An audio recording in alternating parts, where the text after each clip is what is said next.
Lepo pozdravljeni danes v našem pogovoru, kjer iščemo navdih v resničnih življenjskih zgodbah. Danes je z nami gospa Kazimira Lužnik, dama, ki dokazuje, da leta niso ovira, ampak priložnost. Pri več kot 90 letih še vedno obuje tekaške copate, skrbi za dom, vrt in, kar je morda najpomembneje, ohranja izjemno vedrino in življenjsko energijo. Njena zgodba pa ni le o teku, je zgodba o disciplini, preprostih navadah, vztrajnosti in ljubezni do življenja. Gospa Kazimira, če se vrneva čisto na začetek, kakšna je bila vaša pot do teka? Se spomnite trenutka, ko ste dejali, to pa je res nekaj zame? Ja, počutila sem se slabo. Sem prišla v ta leta in sem ugotovila, če grem hodit, da se potem dobro počutim.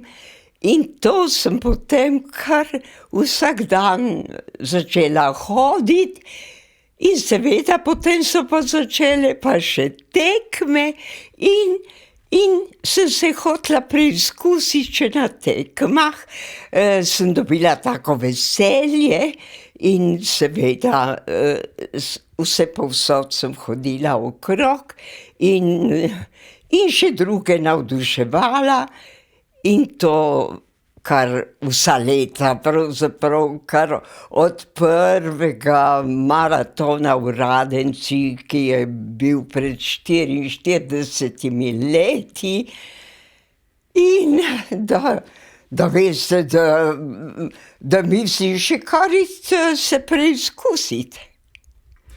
Zakaj pa prav tek oziroma kdaj v življenju ste se prav s tekom srečali? Kaj vas je takrat gnalo naprej, da ste vztrajali? Ja, ravno to boljše počutje in pa veselje do življenja, veselje do vsega zunaj, do narave, do ljudi. To me je veselilo. Obstaja veliko različnih športov, od nogometa, košarke do številnih drugih disciplin. Zakaj tek?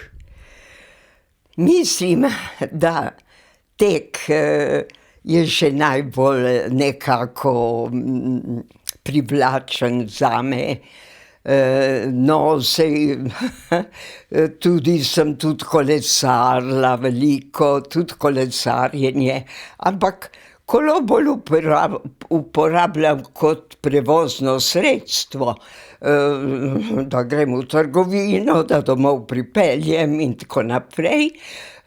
Medtem ko na teku pa res se sprostiš, jaz vmes pa se veste, še molim skozi za enega, za drugega in to mi je v veliko tolažbo tudi, posebno zdaj, ko mi je mož odšel, ko sva bila skupaj 68 let in tudi njega sem navdušila, da je tudi on hodil. Veliko skupaj sva hodila vsak dan sva hodila. To nam je bilo najlepše. Veliko sta zaradi tega tudi prepotovala? Seveda, ko so začele tekme, potem sva dobila veselje še do tekmovanja in sva ogromno prepotovala po svetu. No, zdaj me že sram naštevati te tekme in vsega tega. Bila sva v Ameriki, bila sem 10-krat na newyorškem maratonu in po raznih evropskih in svetovnih prvenstvih veteranskih sem bila. Z možem sva veliko prepotovala. Tako da tek ni le športna disciplina, ampak tudi odlična priložnost za druženje, za spoznavanje ljudi, za obiskati kakšne kotičke sveta, ki jih morda drugače ne bi videli. Ja, kamor sva prišla, je bilo lepo in nekaj novega. vedno me vprašajo, ja pa katero maraton ti je bil najbolj všeč. Meni so bili kar vsi maratoni všeč, ker najbolj vesela sem lahko sem prišla v cilj, a ne. Da sem to zmogla in sem rekla, hvala Bogu, tukaj sem in bom šla še na naslednjega. Tako veselje sem imela. In če pa danes pogledate nazaj na svoje življenje, vam je tek dal tudi kaj, česar niste pričakovali? Ja, zelo veliko mi je dal, ker mislim, da zato sem še zdaj lahko delam vse, da vse lahko počnem. In zelo veliko mi je dal tek, a ne. Če lahko še zdaj, to, kar zdaj počenjam. Ja. Je tek tudi spremenil vaš pogled na življenje? Sigurno je spremenil moj pogled na življenje, ker sem videla, da na svetu je zelo lepo, če se družiš, če imaš ljudi rad, če lahko komu kaj pomagaš, to je največje veselje. Najbolj pa bi rada bila, da se ne bi kregali, recimo, vedno opozarjam otroke in moje, in da se ne bi prepirali. Tako. In tudi raje na šport kot v težave, ne? Ja, in tako. In raje športati in se radi imeti. In danes ste pri več kot 90 letih še vedno izjemno aktivni. Morda kako bi opisali svojo življenjsko filozofijo, kaj je tisto, kar vas še vedno drži v takšni dobri formi in kondiciji?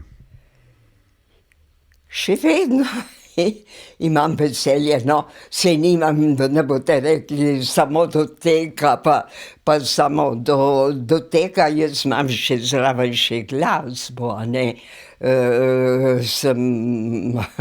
Vsa leta sem tudi orglala v cerkvi in pa še sedaj vodim ženski pevski zbor splošne bolnišnice, v ponedeljkih imamo vaje in prepevamo. In še zelo rada vadim klavir, na klavir igram zelo rada, da v glasbi tudi uživam. Tako da mislim, je kar enako rada imam tek in glasbo, da ne bi rekla, da imam kaj rajše. To pomeni, da vaš dan nikoli ni prazen, tek, gibanje, delo doma, tudi vrt imate izjemno lep. Kako pomembno je po vašem mnenju, da človek ostane dejaven skozi vse življenje?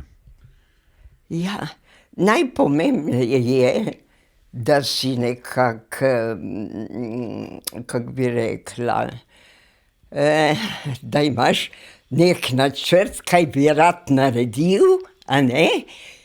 In da potem se tistega lotiš. In če karkoli opraviš, si potem vesel. Kako pa izgleda vaš, če bi opisali tak čisto običajen, normalen dan od jutra do večera? Kaj je tisto, česar nikdar ne izpustite?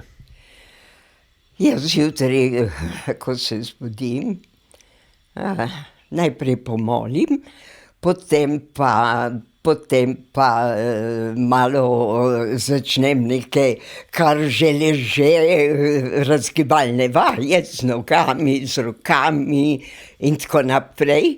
In to ponavadi ob muziki Ars imam, na muziko Ars imam vklopljeno, telovadim, potem vstanem, pa še hodim po hiši, da še stoje telovadim, no, potem pa nekaj popijem, mogoče tudi malo pojem in potem grem pa na hojo ven, ker to mislim, da nekako je kar dobro, če se navadim. Ko sva z možem bila, on je rekel, saj lahko greš pozneje hoditi, ampak zdaj, ko ga pa ni, pa si mislim, rana ura, zlata ura in grem kar zgodaj že hoditi. Še za kak nasvet vas bomo prosili, kako gledate na prehrano. Ta je zelo pomembna tako za življenje, kot tudi za šport. Kaj jeste, da imate toliko energije? Ja, hčerka je rekla, mama, moja hčerka je tudi Kazimira, ki je tudi glasbenica, je v Ljubljani.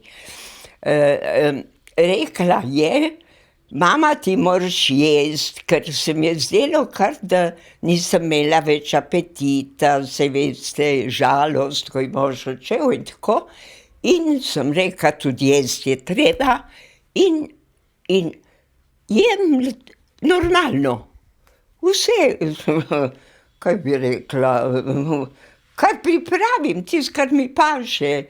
Kakšno juhico, pa potem skuham krompir, skuham makarone, tudi meso jem. Nisem tak, da ne bi jedla mesa, ampak ne preveliko. Tako pojem tako, da se dobro počutim. Imate pri hrani kakšno svoje zlato pravilo, kot na primer zmernost, domača hrana, redni obroki, kaj takšnega posebnega, kar je povsem vaše? Jaz mislim, da nikoli nisem bila tako, da bi točno rekla, zdaj moraš to pojesti, zdaj moraš to pojesti in tako naprej. Ponavadi sem kar jedla, ko sem bila lačna. Pa kakšne male razvade si kaj privoščite kdaj samo tako za veselje oziroma, kot rečemo, za lušte? Ne, torej kadila nisem nikoli, a ne, zato ker strici so mi enkrat rekli, ko sem bila stara 16 let, pokadi eno cigareto in da vam povem, da mi je bilo tako hudo po tisti cigareti, da potem nikoli več nisem poskusila kaditi. Ja. In seveda tudi pri pijači, mogoče pri kosilu si tudi privoščim, mi zelo paše kakšen deci vinčka, rdečega, tistega, ko ga imam. Tisto rada zraven malo popijem, pa tisto, kar si pripravim.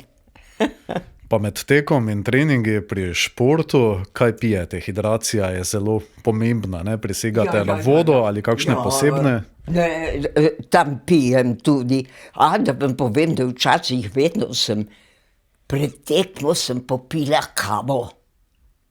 Vedno sem kavo popila pred tekmo, ne vem zakaj, ali sem se tako navadila, ali se mi je zdelo, da me malo poživi, da lažje grem.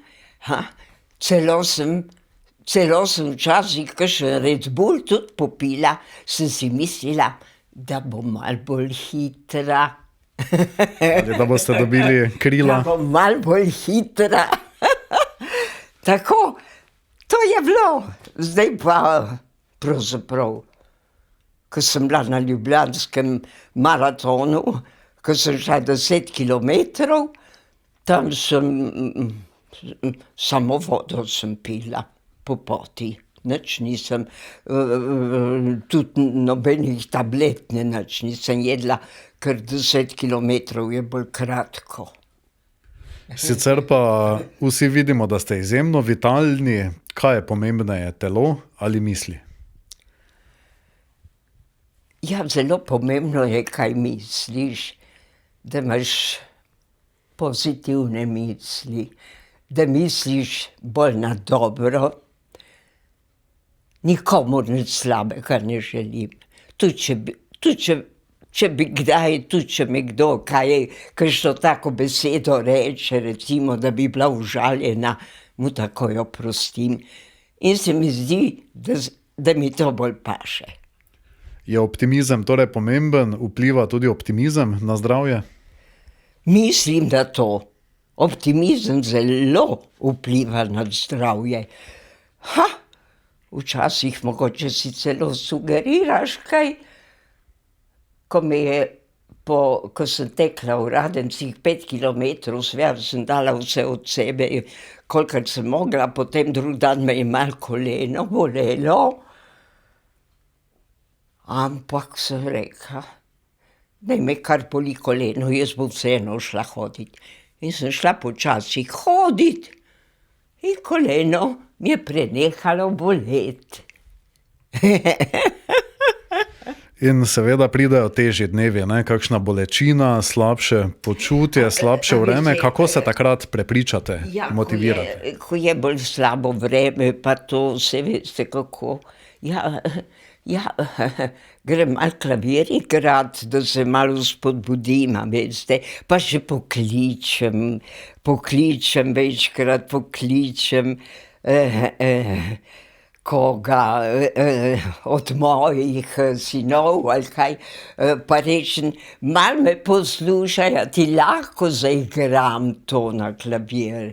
Ja, prosim, reče, pa zaigram Petru, pa zaigram Marjanu, pa zaigram Miri in še kateremu vnuku in tako potem tudi, če se slabo počutim, se mi zdi, da mi to zelo pomaga.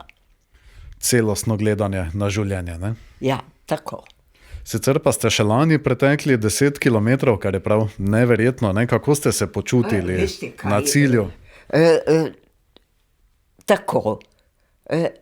Moram reči, da me je spremljala praprotnik Jasmina, ki je napisala tudi knjigo o meni in me je spremljala, tako da skozi nekako sem, saj veste, po dolgem času, ko nisem tako dolgo, zdaj ne vem kako tekmovala na takih tekmah, ko sem bila skozi pri mojemu soprogu, mojemu Milošu, potem pa le sem mislila, je dobro, če je kdo zraven mene, a ne?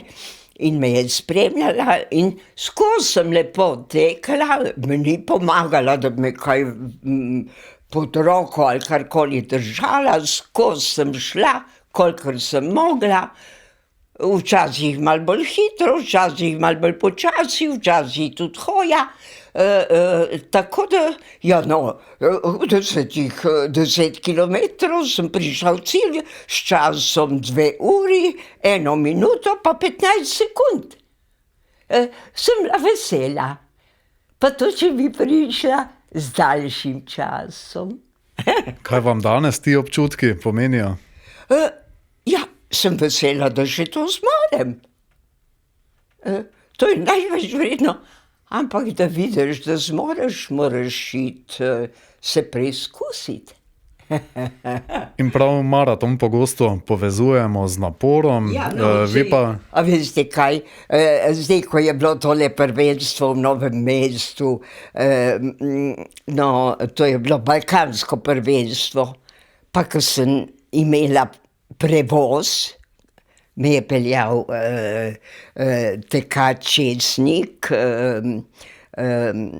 iz Prevalj, Vaso, kako kličejo.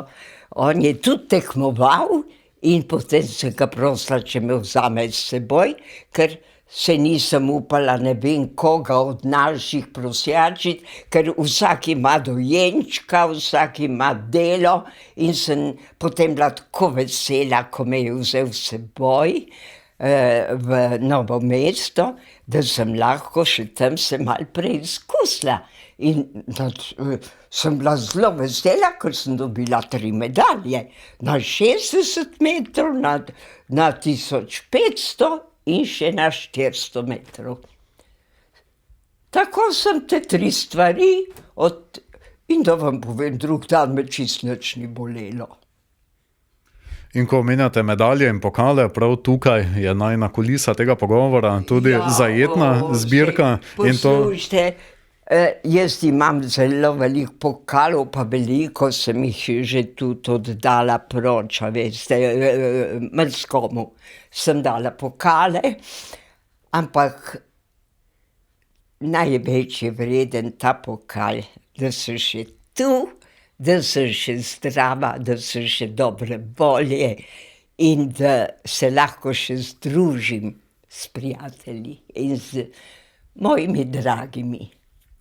Sicer pa številni maraton povezujejo z naporom, vi pa pravite, da vam tek pomeni nekaj lepega. Ne? Je tek za vas bolj veselje ali bolj napor? Ja, mislim, da je vse skupaj združeno skupaj in veselje, brez napora pa nič ni, veste, na tem svetu se moraš vsak dan potruditi. Tako da tudi mora biti napor. Bi rekli, da je tek v bistvu postal del vaše identitete, da je to nekaj, brez česar si ne predstavljate več življenja? No, zakaj? Brez življenja, brez tega. Se ni treba, da je ravno tek. Se tudi hoja lepa. Če greš hitro hoditi, to skoraj isto kot tek. Mislim, če ne moreš iti bolj hitro, pa hodiš. In številni pa danes, predvsem mladi, vse manj gibajo, vse več je sedečega načina življenja. Če bi nekoga srečali, ki pravi, začel bi teč, pa ne vem, če zmorem, kaj bi mu dejali, kako bi ga spodbudili? Rekla bi mu, samo pojdi in boš videl, kako, ko boš hodil, ko boš tekmoval, boš videl, kaj zmoreš in kolikor kaj lahko narediš, in ko boš prišel v cilj, boš vesel. Sicer pa še morda, katere 3 preproste stvari bi priporočili za dolgo, zdravo in aktivno življenje, na primer takšne preproste, ki jih lahko vsakdo začne že danes? Preproste. Ja, za dolgo življenje najlepše je, če se imamo radi, to je največ vredno in vse drugo potem pride. Ljubezen, to je na prvem mestu in spoštovanje drug drugega in kaj bi še rekla? In se radi imeti, no, ali še kaj drugega. Ljubezen je najpomembnejša, medsebojno spoštovanje, ne? Zdaj pa se zazriva še v prihodnost, ne? Sončni žarki so že dodobra posijali izza zimskih oblakov, so se vaše aktivnosti, treningi na prostem že začeli, kako zdaj to pomlad ohranjate kondicijo, morda pa tudi, kako ste skrbeli po zimi, ko je bilo bolj mrzlo? Ja, tudi po zimi sem jaz hodila, sem se oblekla, bundo, kapo, pa tudi po zimi se lepo hodi, če si daš to nekako, če imaš veselje s tem, tudi po zimi se lahko lepo hodi, čist ob vsakem letnem času lahko hodiš, a ne. In to mislim, da največ je to, da greš, a ne. Najtežje je iti. Potem, ko gre naprej, si pa vesel, da si šel. Pa še glede letošnjih tekov, tekaških dogodkov, maratonov, katerih se boste udeležili, ste že načrtovali, tako da rečemo, vašo sezono? Ja, nič ne načrtujem. Jaz kar tako si mislim, je še čas za se prijaviti, bom videla, kako bo, če ne bo kaj drugega prišlo vmes, tako da rada bi še kam šla, ampak to bomo videli, kako bom, včasih tudi, ja, mislim, najbolje malo počakati in pa bomo videli, kako bo. Gospa Kazimira, najlepša hvala za vaš čas, toplino in navdih. Seveda vam želimo vse najboljše na vaših športnih dogodkih. Vaša zgodba pa nas uči, da ni skrivnost v velikih korakih, ampak v majhnih, vsakodnevnih navadah, ki jih ponavljamo z voljo in veseljem. Tako. Ostanimo dobre volje, veseli, mislimo na druge tudi in to je to. Najlepša hvala za ta navdihujoč pogovor. Hvala vam, hvala. Sem vesela, da ste me obiskali, ker imam rada ljudi.